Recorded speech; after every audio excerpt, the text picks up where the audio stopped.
Hello guys, I am मोहित। आज मैं लेके आ रहा परसेंटेज चैप्टर ਦਾ ਸੈਕਿੰਡ ਪਾਰਟ। ਆਜੋ ਦੇਖੀਏ ਅੱਜ ਆਪਾਂ ਇਸ ਵਿੱਚ ਕਿਸ ਟਾਈਪ ਦੇ ਕੁਐਸਚਨ ਕਰਾਂਗੇ। ਤਾਂ ਪਹਿਲਾ ਕੁਐਸਚਨ ਤੁਹਾਡੀ ਸਕਰੀਨ ਤੇ ਹੋਏਗਾ, if the cost of sugar is increased by 20%, then by what percent the family should reduce its consumption for maintain same expenditure। ਹੁਣ ਇਸ ਕੁਐਸਚਨ ਨੂੰ ਸਮਝਣ ਲਈ ਆਪਾਂ ਨੂੰ ਇਹ ਪਤਾ ਹੋਣਾ ਚਾਹੀਦਾ ਹੈ कि price into consumption is equal to expenditure होता है।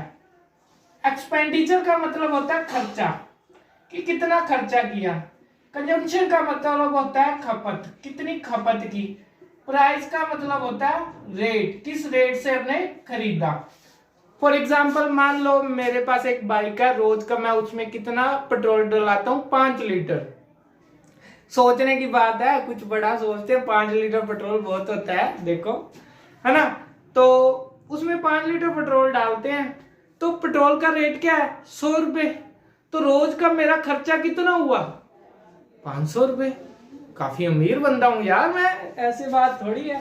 तो 500 का खर्चा करता हूं कंजम्पशन। इसी तरह अगर मैं रेट को खपत से मल्टीप्लाई कर दूंगा तो मेरा क्या आ जाएगा, खर्चा आ जाएगा। तो इस क्वेश्चन पर डिपेंडेंट ये सवाल है। तो इस सवाल जो अपने कर रहे हैं, ये सवाल ये इसी के ऊपर डिपेंडेंट है। क्लियर है? आज देखते हैं। अब उसने क्या कहा कि अगर शुगर का प्राइस इंक्रीज हो जाए, देखो जब स्टार्टिंग में लेते हैं ना, पहले अपने बेसिक मेथड करेंगे, फिर उसके बाद अपने करेंगे ट्रिक से क्वेश्चन। अब बेसिक मेथड के अकॉर्डिंग देखो, अगर कोई चीज है वो स्टार्टिंग में अपना कितना होगी, 100%। मान के चलो मैं आज पेट्रोल डलवा रहा हूं 100 रुपए पर लीटर के रेट पर, वो 100 रुपया क्या है, पूरा 100% है ना। क्लियर है? खपत कितनी होगी, वो भी मेरी 100% होगी। तो मेरा खर्चा कितना हो रहा था, 10,000 रुपये। क्लियर है?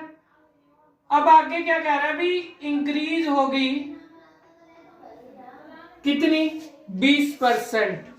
ओके, तो 20% इंक्रीज होगी खपत, प्राइस।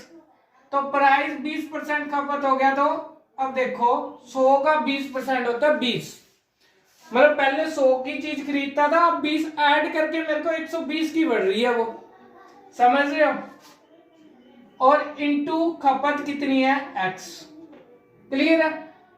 अब खर्चा हमेशा सेम रहना चाहिए, खर्चा सेम रहना चाहिए। तो क्या होना चाहिए, यहाँ पर 10,000 ही रहना चाहिए। क्वेश्चन में साफ साफ लिखा हुआ है कि एक्सपेंडिचर क्या रहना चाहिए, सेम रहना चाहिए। तो खर्चा 10,000 हो गया। क्लियर है? तो अब x की वैल्यू क्या आई, यहाँ पर 120। 0 से 0 कटी, 500 बटा 6, 250 बटा 3, 250 बटा 3 आ गया। आगे काट लो, 8 3 24, 3 3 9, तो 3 3 9, 83.3%। मतलब मेरी नई खपत कितनी आ गई, 83.3। अब उसने क्वेश्चन में क्या पूछा है कि मैं अपनी खपत को कितना मेंटेन करूं कि मेरा खर्चा चेंज नहीं होना चाहिए। मेरे को खपत 100 से कितने पर लानी पड़ेगी, 83.3 पर लानी पड़ेगी, जिससे मेरे खर्चे पर कुछ भी फर्क नहीं पड़ेगा। क्लियर है? तो 100 से 83.3 पर लाने के लिए कितना कम करना पड़ेगा, 16.7%। मतलब मेरे को खपत कितनी घटानी पड़ेगी, 16.7%, ताकि मेरा खर्चा क्या रह जाए, सेम रह जाए। क्लियर है? होप सो समझ आ गया होगा। अब अपने ट्रिक पर चलते हैं। अब ट्रिक के लिए आपको कुछ बातें पता होनी जरूरी है।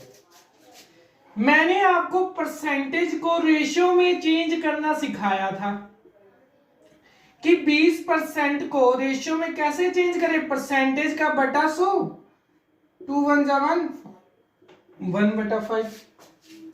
अगर आपको पिछली वीडियो का कुछ याद होगा तो 1/5 आ गया था, 20% का फ्रैक्शन। क्लियर है? अब ये देखो जिस परसेंट की ये फ्रैक्शन होती है, ये नीचे वाला जो नीचे नंबर होता है ये होता है ओरिजिनल नंबर। क्या होता है? Original value. ऊपर वाला क्या होता है? जिस परसेंट की ये फ्रैक्शन होती है, नीचे वाले का उतना परसेंट ही ऊपर वाली चीज होती है। अब 5 का 20% क्या है? 1 है। क्लियर है? अब मेरा क्वेश्चन क्या था कि मेरी जो प्राइस है वो कितना बढ़ गई है? 20%। क्लियर है? तो 20% होता कितना है? 1/5। अब मैंने बताया था नीचे वाला क्या होता है? Original value. ओरिजिनल वैल्यू कौन सी होती है आखिरकार? पहले वाली होती है। तो पहले वाली वैल्यू, पहले वाला प्राइस क्या होगा? 5। 5 का 20% ऊपर वाली वैल्यू। और बड़ा कितना है? 20% बड़ा है तो 5 में ऊपर वाली वैल्यू ऐड कर देंगे तो आंसर आ जाएगा। तो न्यू वैल्यू क्या होगी प्राइस की? 5 में 20% बढ़ाओ, मतलब 1 का बढ़ाओ, 5 में 1 बढ़ाया तो क्या बन गया? 6। अब क्वेश्चन में साफ साफ दे रखा है कि अपना खर्चा क्या रहना चाहिए? सेम। क्लियर है? अब मेरे को ये बताओ ट्रिक के लिए कि इस 5 और 6 को मैं किस नंबरों से मल्टीप्लाई करूं? उल्ट पुल्ट भी हो सकते हैं, कोई भी नंबर हो सकते हैं, और कि यहां पर मेरे दोनों नंबर सेम बने, ओल्ड वाले में भी और न्यू वाले में भी, क्योंकि अपने को कहा गया है मेरा खर्चा सेम रहना चाहिए। क्लियर है? तो देखो अगर मैं 5 को 6 से मल्टीप्लाई कर दूं और 6 को 5 से कर दूं तो आंसर कितना आएगा? 30। तो देखो पुराना खर्चा भी 30 है और नया खर्चा भी 30 है, तो मतलब क्या है? अपने सही जा रही है। तो अब देखो मेरी पुरानी खपत कितनी? 6। नई कितनी होगी? 5। तो मतलब मेरी खपत में कितना चेंज आया? 1 का चेंज आया। परसेंट निकालनी है कि कितने परसेंट मेरी खपत में चेंज आया, तो उसके लिए पहले अपने को ओरिजिनल वैल्यू चाहिए। ओरिजिनल वैल्यू कौन सी होती है? ओल्ड वाली। तो खपत पुरानी कितनी थी? 6। 6 पर कितने का चेंज आया? 1 का। परसेंट निकालना है तो बट इंटू 100 करना ही होगा। और अगर आपको रेशियो याद है तो 1/6 किसके बराबर होती है? 16। 2/3%। ये आंसर आ गया अगर रेशियो याद है तो। अगर रेशियो याद नहीं है तो 100 से मल्टीप्लाई करके परसेंट निकाल लो। मैंने बताया था रेशियो से परसेंटेज कैसे निकालते हैं? 100 से मल्टीप्लाई करके। काटो इसको। 350, तो 3 1 जा 3, 3 6 जा 18, और कितना बचा? 2। ओके, 3 6 जा 18, 16.6%। यही आंसर आ रहा है दोनों साइड। तो देखो ट्रिक से भी आप इस सवाल को बहुत ही इजी तरीके से कर सकते हो। उतार लो, फिर अपने नेक्स्ट क्वेश्चन पर चलते हैं। चलो नेक्स्ट क्वेश्चन आपका स्क्रीन पर है, पढ़ो इसको। आज देखते हैं क्या कह रहा है। The price of commodity has been increase by 60%. By what percent must be consumer reduce the consumption of the commodity so that no net increase in expenditure? क्या कह रहा है अभी? अब प्राइस कितना इंक्रीज हो गया? 60%, है ना? तो 60% का आपको परसेंटेज पता होना चाहिए, जो कि कितने बराबर होता है? 3/5। नीचे वाली ओरिजिनल मतलब पुराना प्राइस 60% इंक्रीज हुआ तो मतलब क्या हुआ? 5 + 3 8 हो गया। एक्सपेंडिचर क्या रहनी चाहिए? सेम रहनी चाहिए। तो देखो 5 और 8 को किससे मल्टीप्लाई करूं कि मेरा एक्सपेंडिचर सेम रह जाए? इसको 8 से, इसको 5 से, 40 आ गया। क्लियर है? तो मतलब क्या हुआ? अब मेरा खर्चा क्या रहना चाहिए था? सेम रहना चाहिए था। ये क्वेश्चन के अंदर गिवन है, इसीलिए अपने ऐसे दो नंबर चूज किए जिसमें यहां पर सेम नंबर बनता हो। क्लियर है? अब देखो मेरी कंजम्पशन कैसे घट रही है। पहले 8 थी, अब 5 रह गई, मतलब 3 की कमी आई। किस पर? पुराने वाले नंबर पर देखते हैं हमेशा, 8 पर। और अपने को क्या निकालना है, इसका परसेंटेज निकालना है, तो 3/8 मल्टीप्लाई बाय 100। क्लियर है? काट दो अब इसको। 4, 50, 2, 25, 75/2 और आंसर क्या आ जाएगा, इसको सॉल्व करो। 3 2 6, 7 14 और देन 5, 37.5%। क्लियर है? होप सो आपको ट्रिक और बेसिक दोनों समझ आ गया होगा। चलो अब अपने एक नया सवाल करते हैं, वो देख। इस सवाल को अपने टाइप 2 कह सकते हैं। देखो इस सवाल में क्या कह रहा है, 75 gram of sugar solution has 30% sugar in it, then the quantity of sugar that should be added to the solution to make the quantity of the sugar 70% in the solution। Clear है? Suppose करो मेरे पास एक tank है जिसमें पानी है और इसके अंदर 4 पत्थर है। अब इधर देखो, अगर मैं इस टैंकर में कोई पत्थर डालूं, क्या इसके पानी में फर्क पड़ेगा? पानी की क्वांटिटी में कुछ फर्क पड़ेगा? नहीं पड़ेगा। या फिर ऐसे कह लो, इसमें मैं वाटर डालता हूं, क्या पत्थर 4 से 5 हो जाएंगे? नहीं हो जाएंगे। क्लियर है? कभी भी पत्थर 4 से 5 नहीं होंगे अगर अपने पानी ही डालते रहेंगे। तो कहने का भाव ये है, अगर अपने किसी चीज में 2 तरह की चीजें हैं और एक चीज को बढ़ाते हैं तो बी तो उतनी की उतनी ही रहती है, उसके अंदर कुछ फर्क नहीं आता। मान के चलो कोई मिक्सचर है जिसमें ए और बी है, अगर उसमें मैं ए ही चीज डालता जाऊंगा तो बी के ऊपर कुछ फर्क नहीं पड़ेगा, वो उतनी ही रहेगी। क्वेश्चन में क्या क्या गया कि 75 ग्राम ऑफ शुगर सॉल्यूशन, 75 ग्राम का क्या है, एक शुगर सॉल्यूशन है। क्लियर है? जिसके अंदर क्या है, 30% ऑफ शुगर। मान के चलो सॉल्यूशन बोला तो इसमें क्या क्या हो सकता है, शुगर प्लस वाटर का 2 चीजें होंगी ना, शुगर या वाटर, कुछ भी मान सकते हैं। क्लियर है? तो क्वेश्चन में पूछ रहा है then the quantity of sugar that should be added to the solution to make the quantity of sugar 70%। कह रहा है भी शुगर में, सॉल्यूशन में कितना शुगर मिलाऊं कि ये परसेंटेज कितनी हो जाए, 70% हो जाए शुगर की। तो इस क्वेश्चन को समझने के लिए पहले अपने को वो चीज पता होनी चाहिए जो सेम रह रही है। सॉल्यूशन है ना, शुगर तो अपने ऐड कर रहे हैं, बाहर से ऐड कर रहे हैं, तो सेम क्या रह रहा है, पानी। पानी तो अपने सेम रहेंगे ना, जैसे अगर पानी और पत्थर में पानी बाहर से मिलाएं तो पत्थर तो सेम रहता है, उसी तरह शुगर और पानी के सॉल्यूशन में शुगर मिला रहा हूं तो पानी तो सेम ही रह रहा है ना, उसकी अमाउंट में तो कुछ फर्क नहीं आ रहा। क्लियर है? तो अब देखो क्वेश्चन बिल्कुल इजी है। क्या करना है, ओल्ड क्वांटिटी, ट्रिक से ही कराऊंगा, बहुत इजी क्वेश्चन हो जाएगा, मल्टीप्लाई अनदर। जो मल्टीप्लाई वो चीज करनी है जो सेम रह रही है।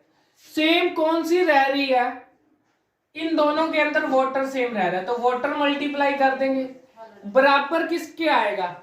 अब अपने को नई क्वांटिटी निकालनी है कि कितना सॉल्यूशन, कितनी चीज नई हो जाएगी, तो वो अपने x ले ली, नई चीज कितनी हो जाएगी। क्लियर है? और नई चीज में शुगर कितना है, 70%। जितना पानी पहले था उतना ही पानी बाद में रहेगा, बट फर्क कहां आएगा, उसकी परसेंटेज में फर्क आएगा। मानते हो इस बात को? तो देखो पानी, यहां पर भी पानी आएगा ना। क्लियर है? कोई और चीज तो नहीं आ जाएगी, पानी के सामने पानी ही रखेंगे तो नए सॉल्यूशन में पानी कितना है, 7। नया सॉल्यूशन अपने आप में कितना होगा, 100%। तो यहां पर भी वाटर इन न्यू सॉल्यूशन। तो अब देखें ओल्ड क्वांटिटी कितनी थी, 75 ग्राम। पानी कितना था, देखो पुरानी चीज अपने आप में 100% होती है, उसके अंदर शुगर है 30%, तो पानी कितना रह गया 70%। ये किसके बराबर आएगा, नई सॉल्यूशन के चीज में जितना पानी है, क्योंकि दोनों में पानी सेम होगा, पानी अपने बाहर से ऐड नहीं किया, शुगर ऐड की थी, तो शुगर तो इसमें कम होगी उसमें ज्यादा होगी, क्योंकि उसमें अपने बाहर से ऐड कर दी थी शुगर। क्लियर है। तो अब देखो 75 gram into 70।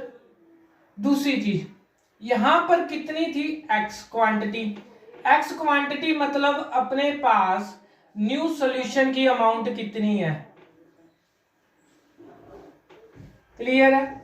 Water in new solution, पुराने नए सॉल्यूशन में शुगर कितनी 70%, तो पानी कितना रह गया 30%। परसेंट से परसेंट कट, जीरो से जीरो कट, रह क्या गया, एक्स की वैल्यू आ गई।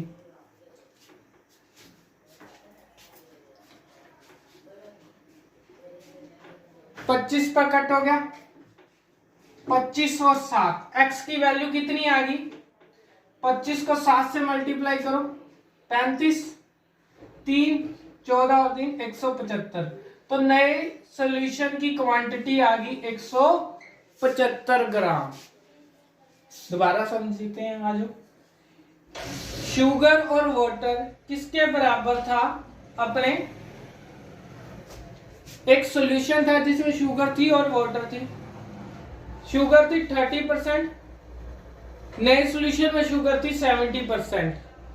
पुराने सॉल्यूशन की जितनी क्वांटिटी होगी मल्टीप्लाई जितना परसेंट वाटर का है, वो किसके बराबर आएगा, नए सॉल्यूशन की जितनी क्वांटिटी होगी इनटू वाटर परसेंट।